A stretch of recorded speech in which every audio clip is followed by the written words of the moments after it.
మరి మరి నన్ను మురిపెముగా చూస్తూ ఉంటే చాలమ్మా, పరి పరి విధముల గెలుపులుగా పైకెదుగుతూ ఉంటానమ్మా.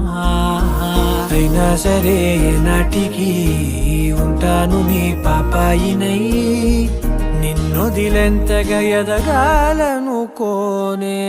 నిజగరి మగ